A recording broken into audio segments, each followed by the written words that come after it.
एका मुलाने आपल्या जन्मदात्या आईला फक्त 500 रुपयांसाठी घराबाहेर काढलं. आणि ते पण अशा आईला जिने स्वतःचं रक्त आटवून त्याला मोठं केलं होतं. ही गोष्ट ऐकताना तुमच्या अंगावर काटा येईल. कारण हे फक्त एक काल्पनिक नाटक नाही, तर आपल्या समाजाचं एक विद्रूप सत्य आहे, जे आपण अनेकदा बघूनही न बघितल्यासारखं करतो. आज मी तुम्हाला रामनगरच्या सरस्वती देवी आणि त्यांचा मुलगा आकाश यांची अशी कहाणी सांगणार आहे, जी ऐकून दगडालाही पाझर फुटेल. या कथेत तुम्हाला एका मुलाचा अहंकार दिसेल, एका आईचा निस्वार्थ त्याग दिसेल आणि एका लाल रंगाच्या जुन्या गुल्लकचं असं रहस्य समजेल, जे तुमच्या विचारांच्या पलीकडचं आहे. ही कहाणी सुरू होते रामनगरमधल्या एका पडक्या घरातून, जिथे सरस्वती देवी आपल्या एकुलत्या एक मुलासोबत आकाशसोबत राहत होत्या. आकाश लहान असतानाच त्याच्या वडिलांचं छत्र हरपलं होतं. पण सरस्वती देवी खचल्या नाहीत. त्यांनी लोकांच्या घरी भांडी घासली, झाडू पोछा केला, उन्हातानात मजुरी केली, पण आकाशच्या शिक्षणात कधीच खंड पडू दिला नाही. स्वतः अनेक रात्री उपाशी झोपल्या, जेणेकरून आकाशला पोटभर जेवण मिळावं. आकाशने सुद्धा आईच्या कष्टाचं चीज केलं. तो खूप शिकला आणि त्याला शहरात एका मोठ्या कंपनीत नोकरी मिळाली. ज्या दिवशी आकाशला नोकरी मिळाली, त्या दिवशी सरस्वती देवींचा आनंद गगनात मावत नव्हता. त्यांना वाटलं की आता त्यांचे कष्टाचे दिवस संपले. आता त्यांचा मुलगा त्यांचा म्हातारपणाचा आधार बनेल. पण नियतीला काही वेगळंच मान्य होतं. शहराच्या झगमगाटाने आणि तिथल्या हवेने आकाशला पूर्णपणे बदलून टाकलं होतं. तो आता एक मोठा माणूस झाला होता. त्याने शहरात स्वतःचा फ्लॅट घेतला, प्रिया नावाच्या मुलीशी लग्न केलं आणि आपल्या संसारात रमून गेला. तो आईचे ते कष्ट, त्या उपाशी रात्री आणि तिचा त्याग सगळंतही विसरून गेला होता. काही दिवसांनी सरस्वती देवींचा पाय मोडला आणि त्यांना आधाराची गरज भासू लागली. आकाशने नाईलाजाने आईला शहरात आपल्या घरी नेलं. आईला वाटलं की मुलगा अजूनही आपल्यावर प्रेम करतोय. पण शहरात पोचल्यावर त्यांच्या लक्षात आलं की आकाशचं घर हे घर नसून त्यांच्यासाठी एक पिंजरा बनलंय. सुनबाई प्रियाला सासूचं तिथे राहणं अजिबात आवडत नव्हतं. घरात रोज किरकोळ कारणांवरून वाद होऊ लागले. प्रिया सतत आकाशला आईविरुद्ध भडकवत असे. ती म्हणायची की ही म्हातारी आपल्या डोक्यावर ओझं झालीये, यांच्याकडून आता काही कामही होत नाही. बायकोच्या रोजच्या कटकटीला कंटाळून आणि तिच्या बोलण्यात येऊन आकाशचं मनही आईविषयी कडू झालं. त्याला आता स्वतःच्या आईची लाज वाटू लागली होती. एका संध्याकाळी आकाशने रागाच्या भरात आईच्या खोलीत प्रवेश केला. सरस्वती देवी देवापुढं हात जोडून बसल्या होत्या. आकाशने थेट सांगितलं की आई, आता तू आमच्यासोबत राहू शकत नाहीस. तू गावी परत जा. हे ऐकून आईच्या पायाखालची जमीनच सरकली. तिने थरथरत्या आवाजात विचारलं की बेटा, हे काय बोलतोयस? पण आकाशच्या डोळ्यात आईसाठी जराही दया नव्हती. तो म्हणाला की मला आता तुझी जबाबदारी घेता येणार नाही. तुला गावी जावंच लागेल. आईच्या डोळ्यात पाणी आलं.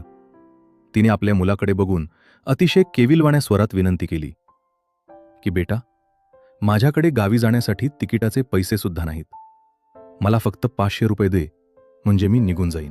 विचार करा, ज्या आईने मुलासाठी लाखो रुपये खर्च केले, तिने फक्त 500 रुपये मागितले. पण आकाशने निर्दयपणे सांगितलं की माझ्याकडे तुझ्यासाठी 500 रुपये सुद्धा नाहीत.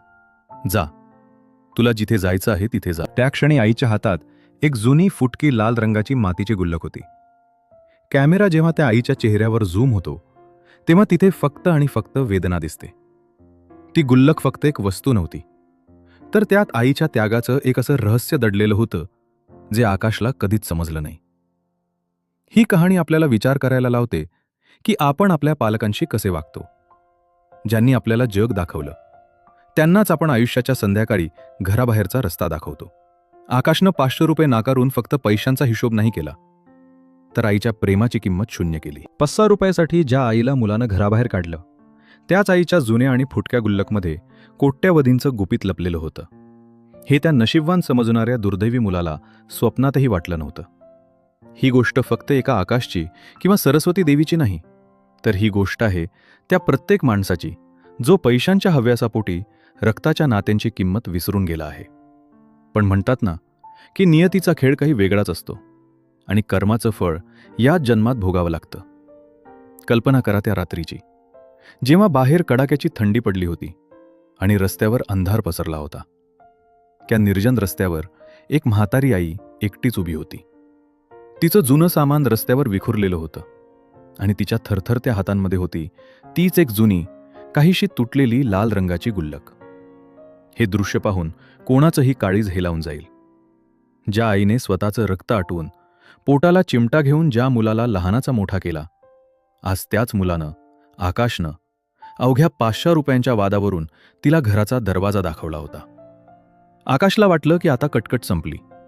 आता तो आणि त्याची बायको प्रिया सुखानं जगू शकतील.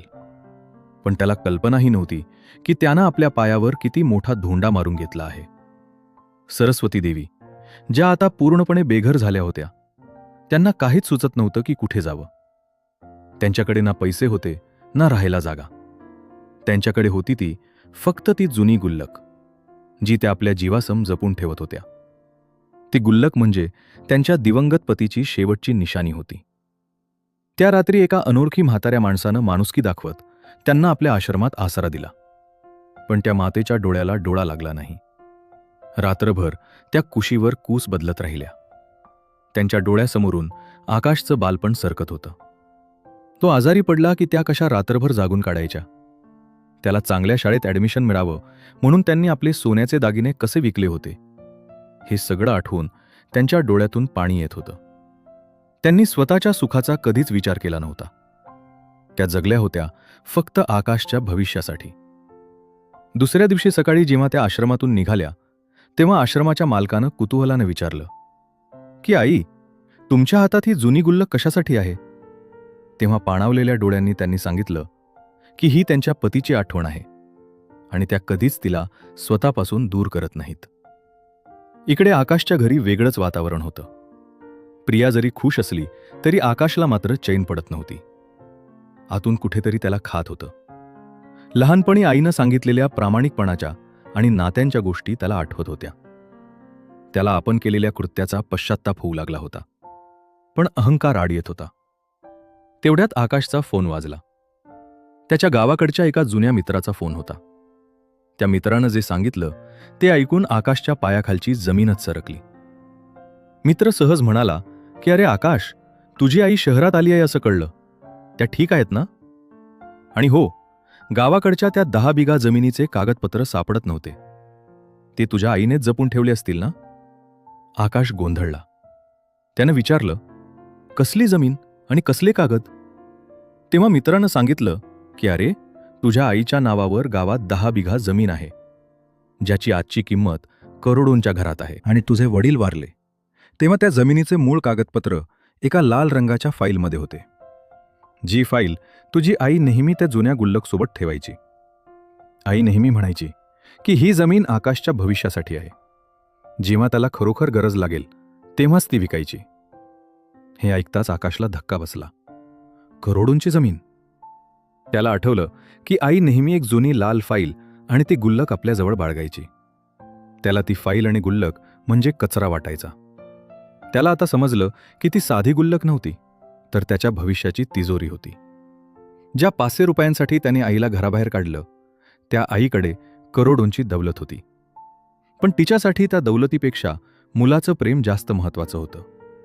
म्हणून तिने कधीच त्या पैशांचा बडेजाव केला नाही. आकाशला आता रडू कोसळलं होतं. 500 रुपयांच्या लोभापायी त्याने करोडोंची संपत्ती तर गमावलीच होती, पण त्याहूनही मौल्यवान अशी आईची माया गमावली होती.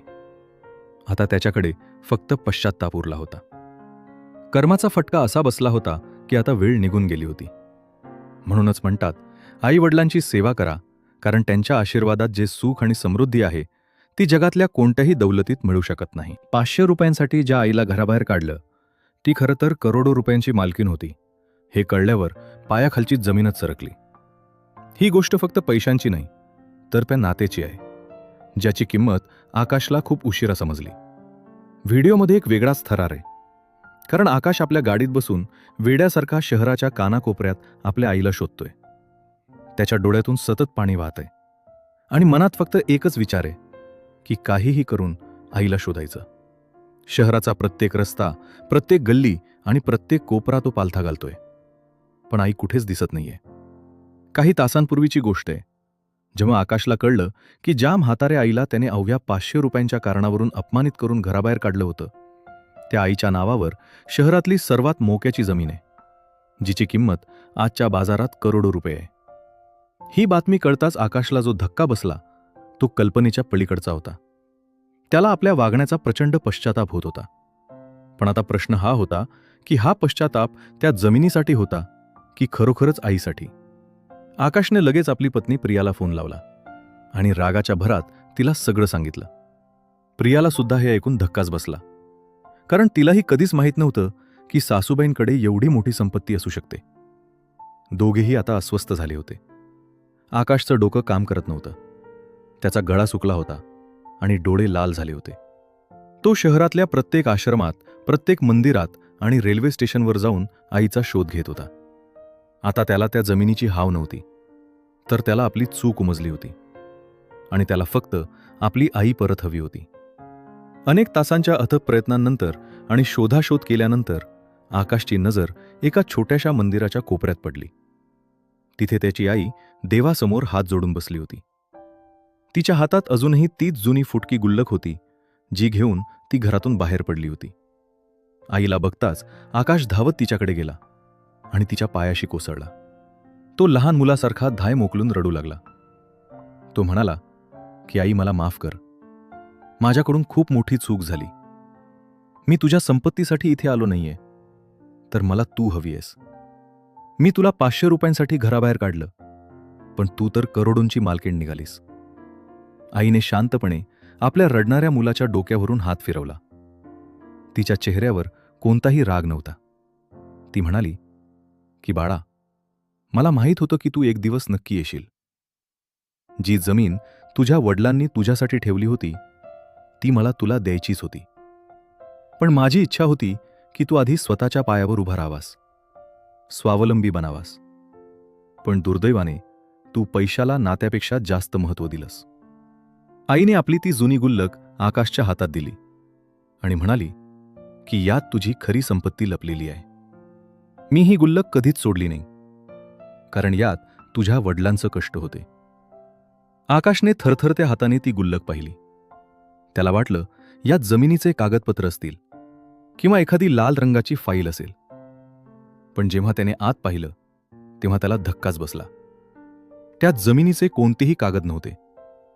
त्याऐवजी त्यात काही जुनी नाणी आणि एक छोटासा कागदाचा तुकडा होता. त्या कागदावर जे लिहिलं होतं ते वाचून आकाशच्या डोळ्यात पुन्हा पाणी आलं. त्यावर लिहिलं होतं की बाळा, दौलत आणि पैशांपेक्षा रक्ताची नाती जास्त मौल्यवान असतात. त्या क्षणी आकाशला समजलं की आईने त्याला संपत्तीबद्दल कधीच का सांगितलं नाही. तिला त्याला एक चांगला माणूस बनवायचा होता, पैशाचा गुलाम नाही. आकाशनं आईला घट्ट मिठी मारली. त्यानं ठरवलं की त्याला ती करोडोंची जमीन नको आहे. त्याला फक्त आईचं प्रेम हवं आहे. त्यानंतर जे घडलं ते खूपच प्रेरणादायी होतं. आई आणि मुलगा दोघेही त्या आश्रमाच्या मालकाकडे गेले. आईनं ती करोडो रुपयांची जमीन त्या आश्रमाच्या नावावर करून टाकली. तिनं सांगितलं की ही संपत्ती माझ्या मुलाला अहंकार देत होती. आता हीच संपत्ती अनाथ मुले आणि बेघर लोकांसाठी निवारा बनेल. आकाशनं प्रियालाही तिथे बोलावून घेतलं. प्रियानं सासूबाईंच्या पाया पडून माफी मागितली. आता आकाश आणि प्रिया दोघेही त्या आश्रमात आईसोबत राहून लोकांची सेवा करू लागले. त्यांना समजलं होतं की खरी श्रीमंती बँक बॅलन्समध्ये नाही, तर समाधानात आणि नात्यांमध्ये असते. आयुष्यात कधीही पैशानं माणसाला तोलू नका, कारण जेव्हा वेळ येते तेव्हा पैसा नाही, तर आपली माणसंच कामी येतात.